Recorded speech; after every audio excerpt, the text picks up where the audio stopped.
시청자 여러분 안녕하십니까? JIB 뉴스 전예은입니다. 당진시가 2019년 상반기 정기 인사를 단행했습니다. 당진시에 따르면 5급 이상은 승진과 전보를 포함해 총 31명인데요.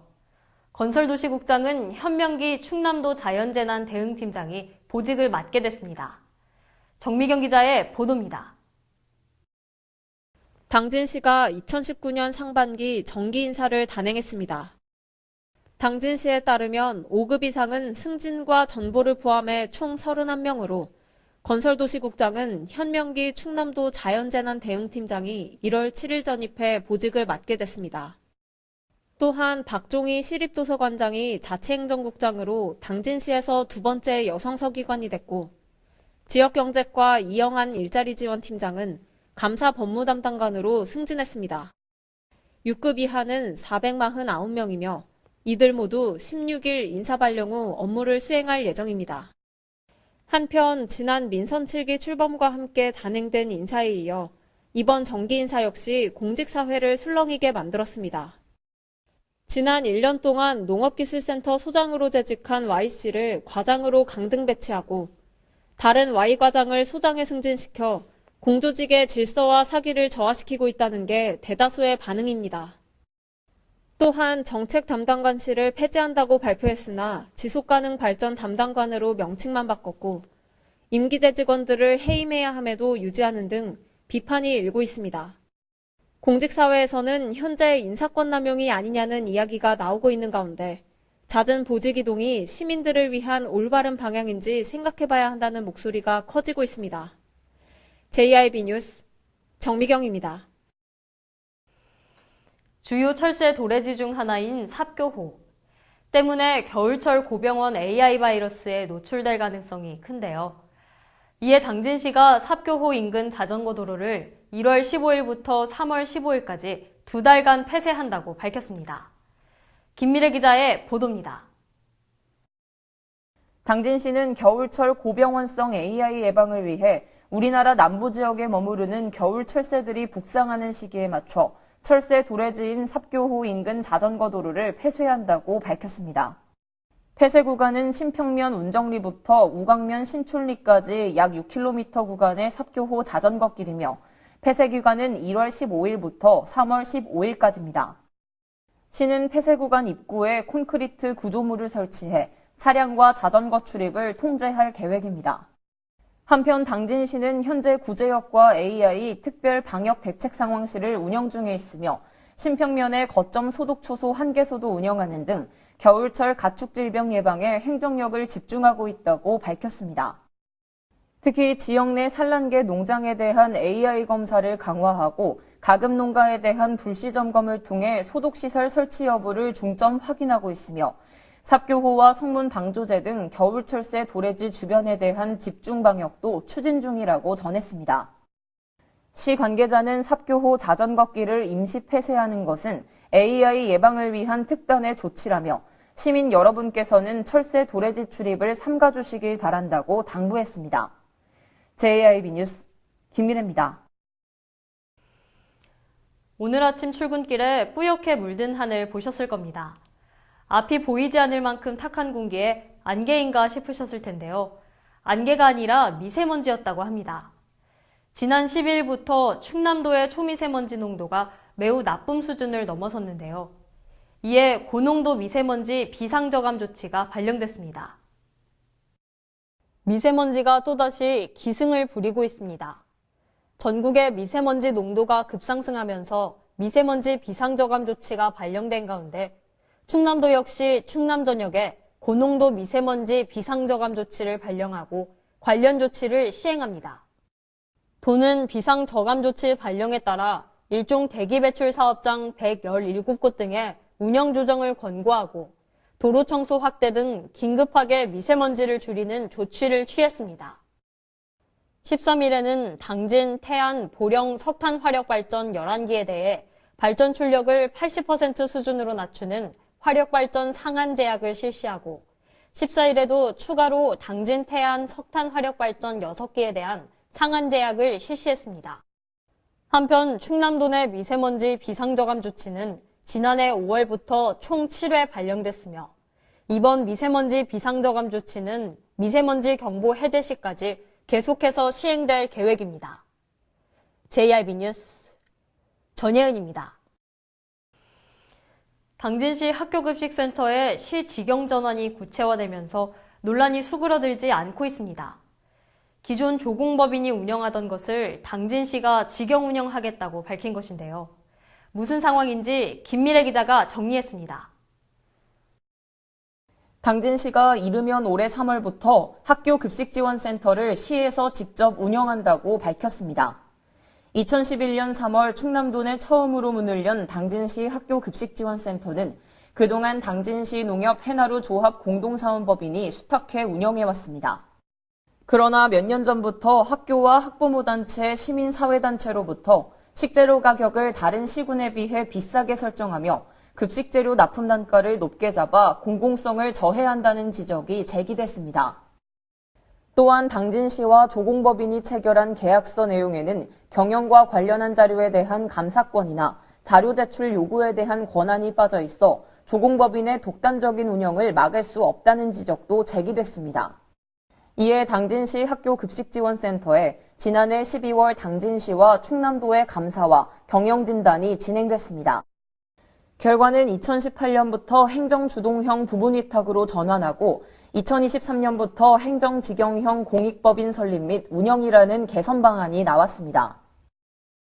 이에 당진시는 조공법인의 현재 통합위탁 운영 방식에서 업체 선정과 가격 결정, 수 발주 등의 행정 업무는 시가 직접 수행하고 계약과 정산, 검수, 배송 등 물류 부분은 조공법인에서 위탁하는 내용을 조공법인에 제안했습니다. 시의 제안에 조공법인은 센터장은 조공법인의 대표가 맡을 것, 2011년부터 12년까지 발생한 적자 8억 원을 시가 예산을 확보해 보상할 것, 향후 발생하는 적자에 대한 보전 대책 수립의 명문화, 수 발주는 조공법인이 운영할 것을 요구했습니다. 이렇게 서로 의견을 교환하던 중 12월 21일 조공법인은 조합장 총회에서 학교급식지원센터를 포함해 APC에 대한 운영을 포기하겠다고 결정했습니다. 당진시가 대부분의 조건을 거부했기 때문입니다. 조공법인 측은 애초에 학교급식지원센터 부지가 당진 지역 14개 농축 낙협이 출자해 마련했으며 현재 소유도 해나루 법인이 갖고 있다며 안정적인 농산물 공급과 배송 차량 운영 문제 등 학교급식지원센터와 APC를 떼놓을 수 없는 구조라고 주장했습니다. 또한 시도의 감사 결과 운영상 문제가 전혀 없었음에도 불구하고 일부 이해관계자들의 민원 제기에 의해 당진시가 직영화를 추진하며 공권력을 행사하고 있다고 주장했습니다. 이어 조공법인 측은 시에서 학교급식센터 부분 위탁에 참여 불참, 준비 유예기간인 1년이 수탁 운영 여부를 한다 안 한다식의 통보 문서를 조공법인에 발송함으로써 강압적으로 직영화를 추진하고 있다는 겁니다.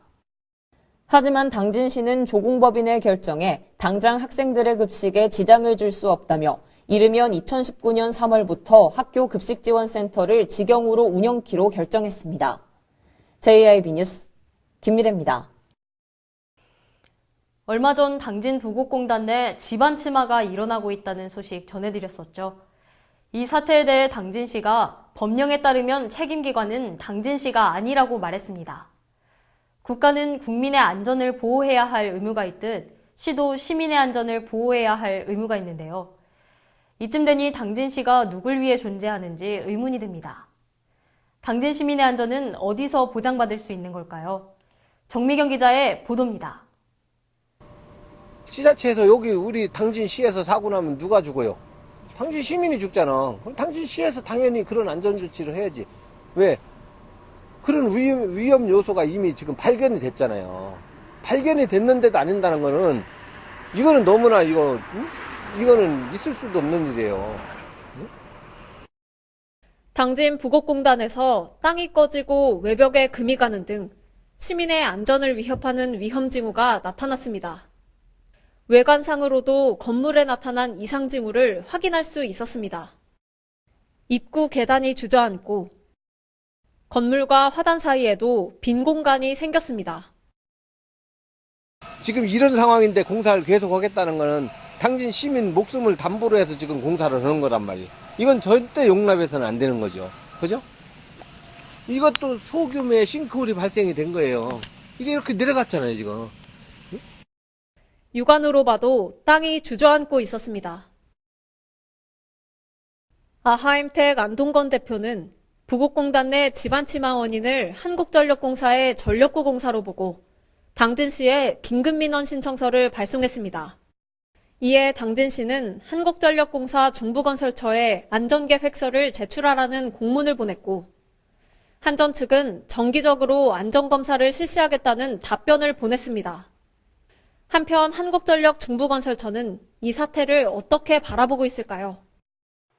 수직 공사를 합법적인 절차에 따라서 이제 허가를 받고 공사를 하고 있고, 그쪽에서 이렇게 민원분들께서 이렇게 말씀은 해주시지만, 아직까지는 정확한 것이 없기 때문에, 법적으로 저희가 이제 공사를 중지할 수 있는 사유도 없고, 왜냐하면은, 집안 침하의 원인이 한국전력공사의 전력구 공사일 수도 있는 상황이지만, 공사는 계속되고 있습니다.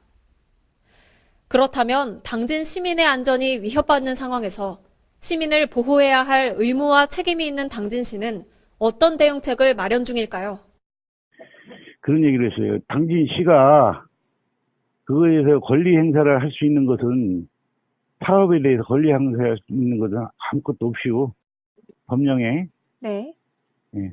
그 공사를 시행한 것은 한국전력공사에서 시행하고 있는 거잖아요. 네. 예. 그 전력공사하고 민원인하고 얘기가 돼서 정리를 하셔야 될 사항이지. 이것이 권한이 없는 우리 당진시가 권한을 행사할 수는 없잖아요. 그런데 당진 시민의 안전을 책임지셔야 하는 곳은 당진시잖아요. 법령에 의해서 이루어진 상황을 법령에 대해 따라서 우리는 재난 및 안전에 대한 예방이나 하고 그거에 대해서 요청이나 할 수 있지.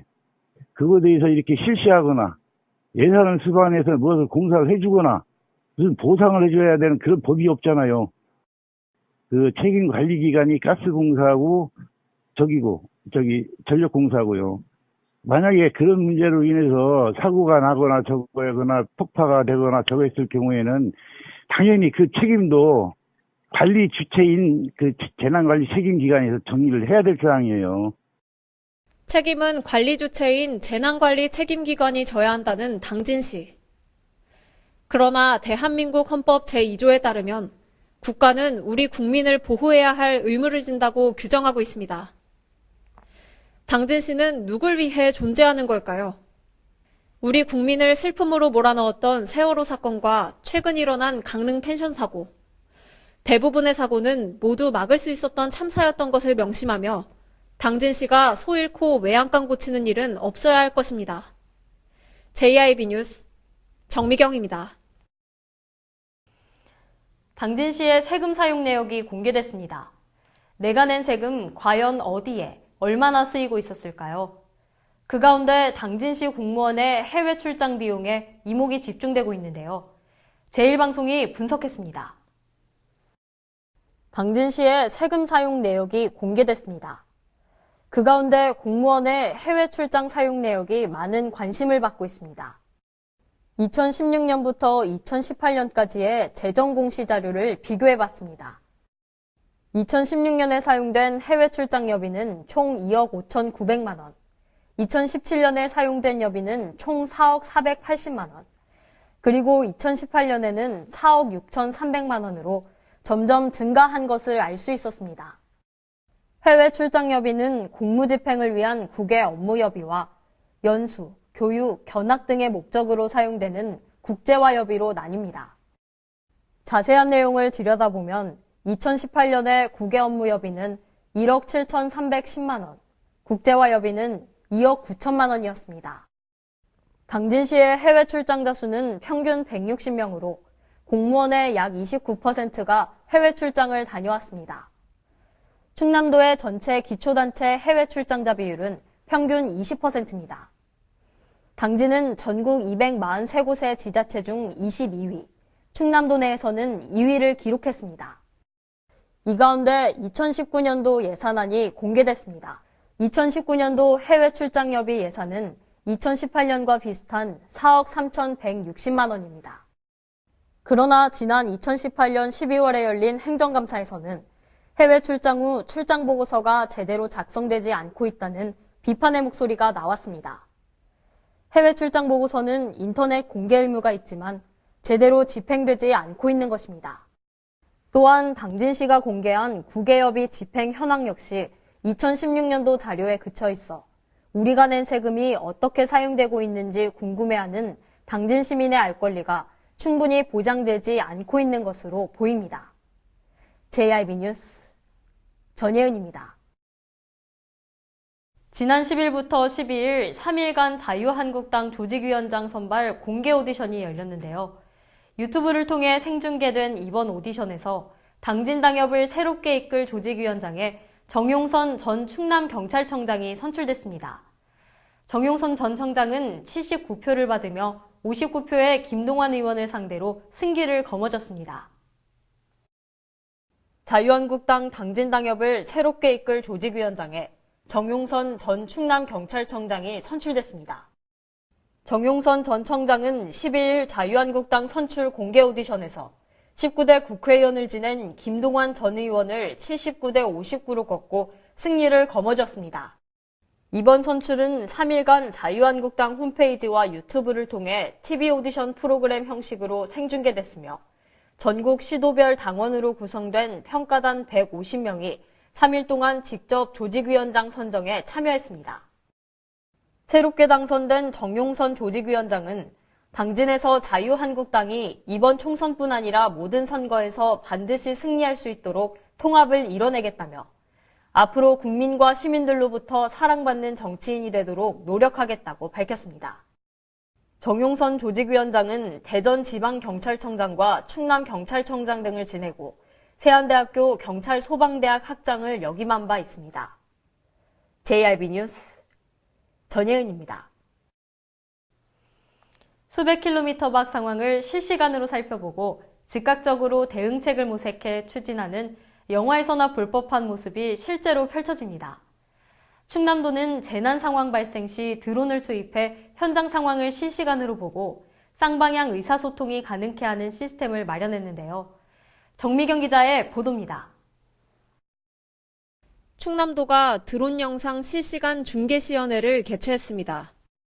전국 최초로 구축을 완료한 드론 영상 실시간 중계 시스템은 각종 상황 발생 시 드론을 투입하면 현장 영상을 촬영해 지상통제부로 전송합니다. 지상통제부는 이 영상을 도청 상황실로 전송하고 지휘부와 관련 부서 담당자들은 전송받은 영상을 통해 현장의 전체적인 상황을 살피며 즉각적인 대응 방안을 마련합니다. 시스템 적용 대상 현장은 홍수나 시설물 붕괴, 화재, 대형 사고, 산불 등입니다. 시연은 5개 유형의 재난을 가정해 드론을 띄워 영상을 촬영 및 송출하고 도청 대회의실에서 현장 지상통제부와 실시간 소통하는 방식으로 진행됐습니다. 양승조 충남지사는 이번 시스템을 통해 지휘부와 현장 간 유기적인 소통이 가능하고 적기에 복구 장비와 인력을 투입함으로써 도민 생명과 재산 보호에 큰 역할을 할 것으로 기대된다고 말했습니다. JIB 뉴스 정미경입니다. 태안화력발전소에서 비정규직으로 일하다 숨진 24살 김용균 씨를 기리는 촛불 추모문화제가 11일 저녁 신터미널 앞에서 열렸습니다. 현장에 김미래 기자입니다. 네, 이곳은 당진 버스터미널 앞입니다. 현재 이곳에선 태안화력발전소에서 사고로 숨진 고 김용균 씨를 기리는 촛불 추모제가 열리고 있는데요. 당진에도 한국동서발전 당진화력본부가 있는 만큼 많은 노동자들이 공감하며 촛불 추모제에 참여했습니다. 태안화력발전소에서 비정규직으로 일하다 숨진 24살 김용균 씨를 기리는 촛불 추모문화제가 11일 저녁 당진 버스터미널 앞에서 열렸습니다. 비정규직 노동자 등 50여 명이 모인 가운데 열린 추모제에서는 더 이상 비정규직이 희생돼서는 안 된다며 안전하게 일할 수 있도록 조치가 시급하다는 내용의 자유 발언이 이어졌습니다. 이어 당진에도 태안화력발전소와 같은 규모의 당진화력발전소가 존재한다며 당진에서 제2의 김용균이 나오지 않게 힘써야 한다고 말했습니다. 국민들의 관심과 정보의 귀 기름에도 불구하고 우리 노동자들의 개선은 하나도 없는 것에 쓸쓸함과 적막감만이 감돌고 있습니다. 현재 개선 하나 없는 상태에서 보령지청의 비협조적인 모습과 해양경찰서의 부실수사 등 더욱 조합원들 지치게 만듭니다. 실제 더불어민주당 박정 의원실이 2017년 10월 한국동서발전을 상대로 요구한 2018년부터 발전소 관련 임명 사상자 현황에 대한 답변 자료를 보면 2008년부터 2016년까지 65건의 사고가 발생했습니다. 그중 6건의 사망사고가 발생했는데 사망자 모두 협력업체 노동자였습니다. 당진이 태안화력발전소 고 김용균 씨의 사건을 쉽게 넘길 수 없는 데에는 이유가 또 있습니다. 바로 전체 사고의 58%, 그리고 6건의 사망사고가 모두 당진화력발전소에서 벌어진 것입니다. 위험 업무를 외주화하게 되면 원청기업은 재해를 낮춰 산재보험료를 감면받을 수 있습니다. 특히 전력산업은 경쟁력 강화라는 명분으로 20년 전부터 정비 업무를 민간 하청업체에 넘겨왔습니다. 비용 절감을 위해 죽음으로 내몰리고 있는 하청업체 노동자들. 한 달의 시간이 지났지만 산업안전보건법 전부 개정안 통과 외에 아무것도 해결되지 않은 상황입니다. 과연 앞으로 제2의 김용균이 더 이상 생기지 않을지, 당진에서는 또 다른 하청업체 노동자의 죽음이 발생하지 않을 수 있을지 의문이 듭니다. 한편 고 김용균 씨는 12월 11일 오전 3시 20분쯤 태안화력 90호기 석탄 운송 설비에서 컨테이너 벨트에 끼어 숨진 채 발견됐습니다. JIB 뉴스 김미래입니다. 이상 뉴스를 마칩니다. 함께해 주신 여러분 고맙습니다.